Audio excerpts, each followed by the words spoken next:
Bino lisusu bino bat bolandaka biso na www.congolokolenews.com. Congo Lokole lelo ezana kotambola na Selembao na quartier Inga na avenue Kivunda. Donc na bino ke mboka na kati na Kinshasa.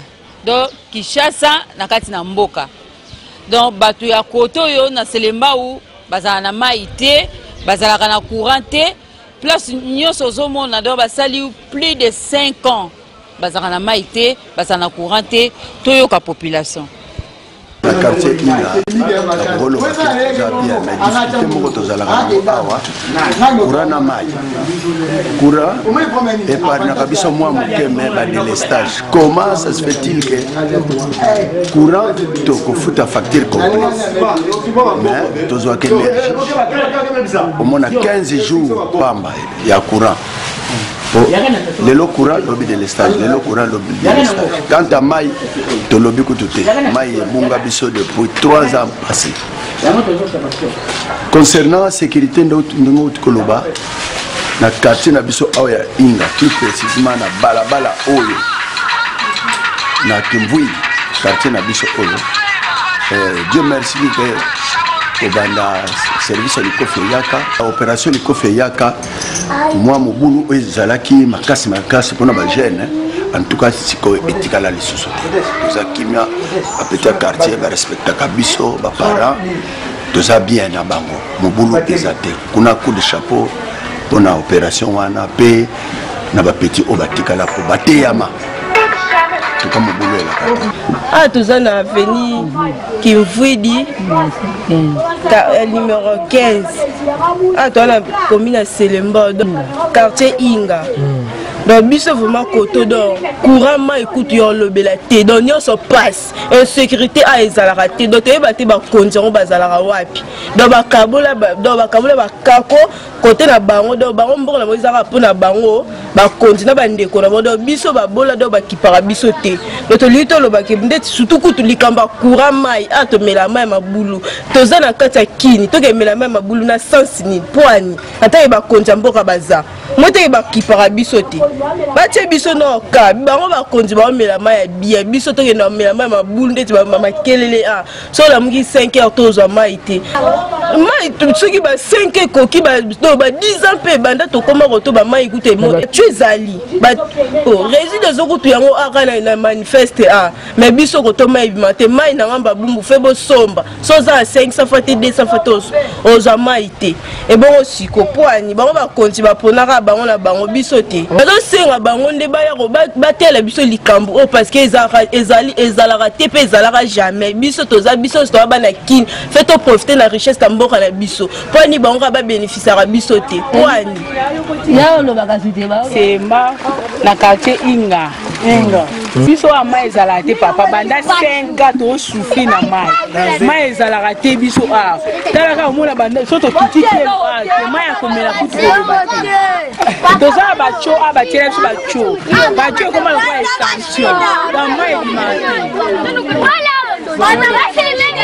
quand nous mona yo moko sans singa ba konja moko ba aider biso to lembi to souffrir et l'équipe o ke biso mawa to singa ba konja moko ba ke biso mana Selembao ko la mai papa lilo banange eza boye a toza na Selembao na quartier Inga kota mai makelele donc toza boye banda ba tia na bango ba cho ba pompe vandaka desa pamba soki 10 yango mai ebima nango te tande tiboye ka ba mai suso to pota nango ko lambela misala mai ka salite boye ba konza mboka to sengi na bango ba raisonner biso ba mai pe na semba ba ndoko bimande côté nyonso ezo bima to na souffrance ya mai est-ce que to ko vivre boye ti wa ba malade pa ezo ka pola ba microbe ya mai to lembi ta ko bima ba cho evandi pamba ba pompe evandi desa pamba na lupango mai ezala te to lembi tani mai pona ni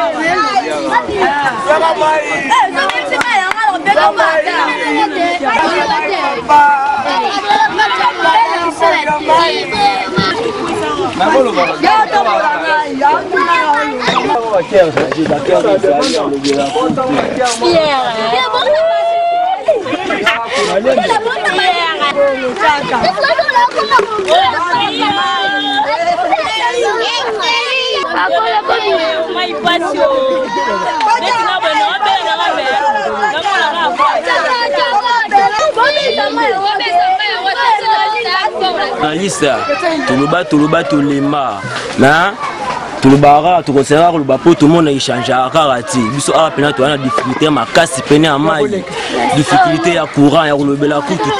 T'as milliers de ans en haut. Toi la millier mon boy faux. Toi la millier mon baissé en faux courir à la maille à la.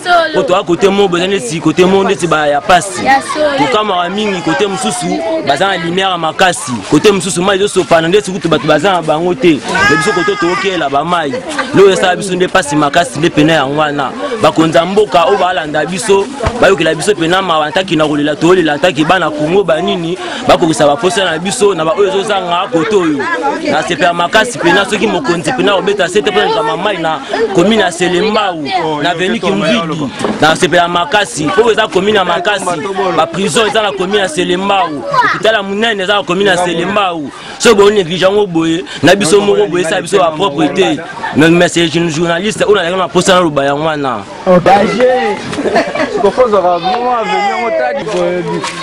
Papa, passe ma carte.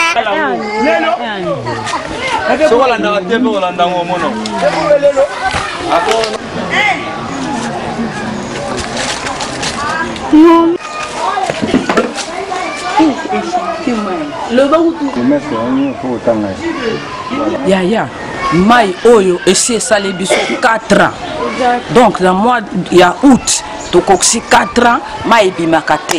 Alors biso ba mama tozo souffrir na ba âge na biso boto kitaka na source. Alors source yango soko komika 18h bana mike ba eba koti na kati bazo plonger bazo sakana microbe wana nyonso tout papa nango mona tongo tani okyotoka lisusu mai ko sukola basani ko lamba dite mususu pe oso sukola bilamba propre ezalité au mona maladie tango yo kendo sa examen infection ngozo utawapi na mai osoyoka papa toko souffrir ba robinet vanda robinet lokole vanda boy tozala ka kotala ka échantillon ya robinet ya mwana na sepeli ko yamba yo papa ndenge na moni yo boy en tout cas nzamba zo lokumu mais souffrance la biso ba parents yango kaka na âge to pusani to memaka ba mai bon siko ba bourgmestre na ba chef à quartier baza wapi balobaka nini yango wana papa nanga ngana sa mama na va na Selembao comme na mama Eva la mama Valentine na sala ba nteta bokoko batu ba melaka bakisi na sala katanga wisi pona ba maladi ba hémorroïde ba nini mais na longo ka 4 pona ke ndoluka mai ya kolamba bakisi wana musika na kena toki mai na ena mai yango pe il faut to somba kaka ko somba bon siko musala bango nini réside to sala e nini kwa pimela biso mai wana problème comme na suka ya reportage na biso bomoni ndenge ba mama balobi donc eza pasi mingi donc mboka na kati ya Kinshasa botaka Selembao toza na quartier Selembao na quartier ya Inga na veni Kivunda ana Selembao donc basali 5 ans bazana mai te bazana na courant te place oyo bazotoka mai bino mo bomoni bazosoka bilamba kaka wana makambu nyonso kaka wana bato baobela te ndeni donc tozosenga gouvernement na biso ya RDC batela nanu bazulana bata Selembao solution pour mai ezate mai eza vie l'eau c'est la vie bon siko soki mai ezate bato ba vivre ndeni donc place bato ba osukola bazo sukola bilamba kaka mai wana bazo mela siko to suka wapi yango to sengi ba mekana kotana bato ya Selembao batela bango problème ya mai na pesi merci ebele et pas bobo ministre wazola yem tazuba image oyo na pesi merci na Patrick Nsala yene muta monter yango na pesi merci ebele et pas Gidi Bisengo yene mutaza coach na biso numéro 1 ya congolocolenews.com na pesi bino nyonso mbote bino bat bolandaka biso na www.congolocolenews.com na pesi mbote ebele na Christian Disu number 1 pona nini te Flori Bale Komboso place aux à Londres pona nini te David Olito na pesi yo mbote ebele na bosani te Paul ambassadeur koza à Londres talaka yo cour des grands napesi yo mbote ebele Philippe Kitusonga napesi yo mbote tomona na mbala sima na reportage mususu Adon Senga na bosani yo te siko za na Suisse napesi yo mbote ebele toujours Kingasani Mangrokoto toujours grand frère na ngai napesi bino so mbote tomona na mbala sima na reportage mususu merci.